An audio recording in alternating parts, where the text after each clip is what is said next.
এখন যে সত্যি ঘটনাটা শোনাবো সেটা ছোট্ট একটা ঘটনা।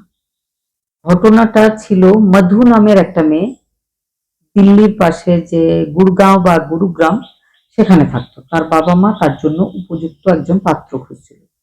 পাত্রর খোঁজ শেষ হয়েছিল গুরুগ্রাম থেকে কিছুটা দূরে একটা এরিয়া যেটার নাম মানেশ্বর।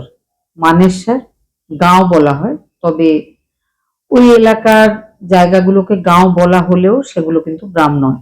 যাই হোক, মানেশ্বরের একজন ছেলে, ছেলের নাম ছিল অঙ্কিত ভগত।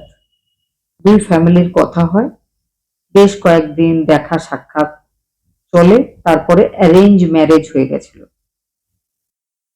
21 মে, 19 ফেব্রুয়ারি বিয়ে হয়েছে।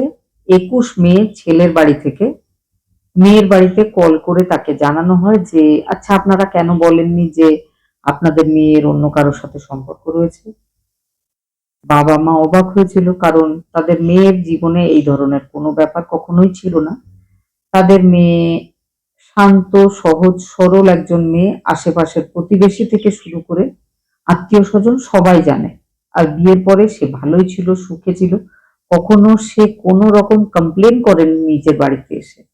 তাহলে কি এমন হয়েছে হঠাৎ যে শ্বশুর বাড়ির লোকজনরা এইভাবে তাদের সাথে কথা বলছে? তারপর বাড়ির লোক তাদেরকে রিকোয়েস্ট করে যে বলুন আমাদের মেয়ে কি করেছে। তখন শ্বশুর বাড়ি থেকে শ্বশুর বলে যে আপনাদের মেয়ে আমাদের বাড়ি থেকে সমস্ত টাকা পয়সা গয়না, নিজের গয়না যেগুলো আপনাদের বাড়ি থেকে দেওয়া হয়েছিল বা আমাদের বাড়ি থেকে আত্মীয় স্বজনরা আমরা দিয়েছিলাম, সব জিনিসপত্র নিয়ে কোথাও পালিয়ে গেছে। আমরা অনেক খুঁজছি, আমরা পাচ্ছি না। কিন্তু আমরা হয়তো আপনাদেরকে জানাতাম না, নিজেরাই খুঁজে দেখতাম। কিন্তু এবার মনে হচ্ছে তাকে খুঁজে পাওয়া যাবে না। সে নিজের কোনো বয়ফ্রেন্ডের সাথে অনেক দূরে কোথাও চলে গেছে। এই কথা বাবা মাকে জানানো হলে তারা খুব চিন্তায় পড়ে। চিন্তায় পড়ার একটাই কারণ, তাদের পুরো বিশ্বাস ছিল নিজেদের মেয়ের উপরে। তারা জানে যে তাদের মেয়ে এই ধরনের কোনো ঘটনা কখনোই ঘটাতে পারে না। কারণ যদি এই ধরনের কোনো ঘটনা থাকতো তাহলে সে অবশ্যই বলতো, কারণ তাকে বিয়ের আগে জিজ্ঞেস করা হয়েছিল যে সে বিয়েতে রাজি কিনা, অন্য কোথাও বিয়ে করতে চায় কিনা। তো সে সম্মতি জানিয়েছিল, যেখানে তার বাবা মা বলবে সেখানেই সে বিয়ে করবে। সেটাই সে করেও ছিল। হঠাৎ করে 2 মাস যেতে না যেতেই সে কোথায় চলে গেল? বাবা মা চলে গেছিল পুলিশ স্টেশনে। পুলিশকে সমস্ত ব্যাপারটা জানায়, পুলিশ আসে, পুলিশ তদন্ত শুরু করে। এদিকে বাবা মারা নিজের মতো আশেপাশের প্রতিবেশীদের কাছে খোঁজ খবর জিজ্ঞাসাবাদ করতে শুরু করে ফোন কলে।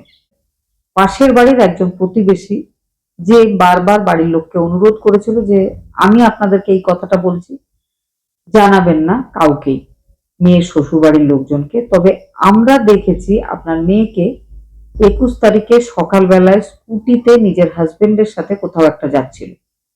বেশ সেজে গুজে হাসতে হাসতেই সে গেছিল। এবার এই ব্যাপারটা গিয়ে পুলিশ স্টেশনে জানানো হয়। পুলিশ সিসিটিভি ফুটেজ চেক করে, দেখে হ্যাঁ সত্যি সত্যি ঘটনার দিন সকালবেলায় সেই ছেলেটার সাথেই মধু যাচ্ছিল নিজের হাজবেন্ডের সাথে। এবার হাজবেন্ডের ব্যাপারে এলাকাতে এলাকার বাইরে খোঁজ নেওয়া হলে যেখানে সে কাজ করত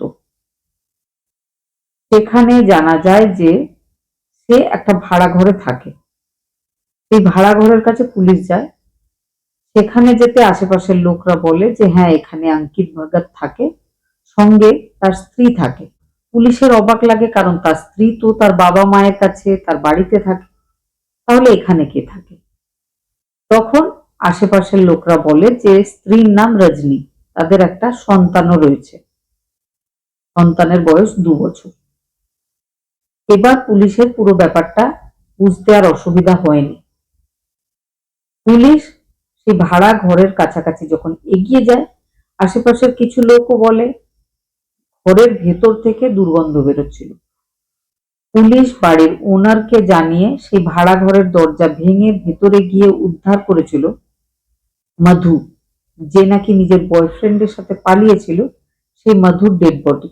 ডেড বডি দেখে বোঝা যায় যে তাকে মেরে ফেলা হয়েছে। পোস্টমর্টম রিপোর্ট আসে, শরীরে অসংখ্য আঘাতের চিহ্ন, গলা চেপে তাকে শেষ করে ফেলা হয়েছিল। পুলিশ খোঁজে অ্যারেস্ট করে অঙ্কিতকে আর অঙ্কিতের স্ত্রী, স্ত্রী বলবো না, লিভ ইন পার্টনার, যার সাথে অঙ্কিত বেশ কিছু বছর ধরে ওই ভাড়া ঘরে থাকতো।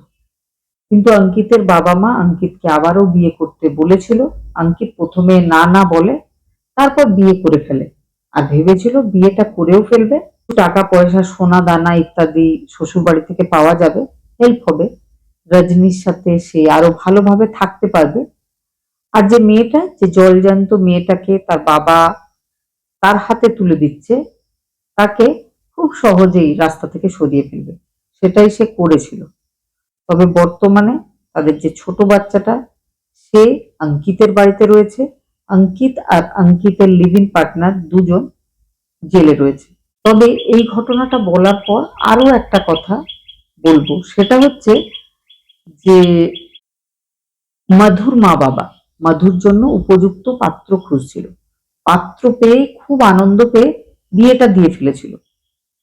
পরবর্তীকালে মধু হারিয়ে গেলে তারা গিয়ে খোঁজ নিচ্ছিল জামাইয়ের ব্যাপারে, জামাই কি কি করে, কেমন লোক, কোথায় কাজ করে, যে খোঁজ খবরগুলো কিন্তু বিয়ের আগে ভালোভাবে সময় করে নেওয়া উচিত ছিল।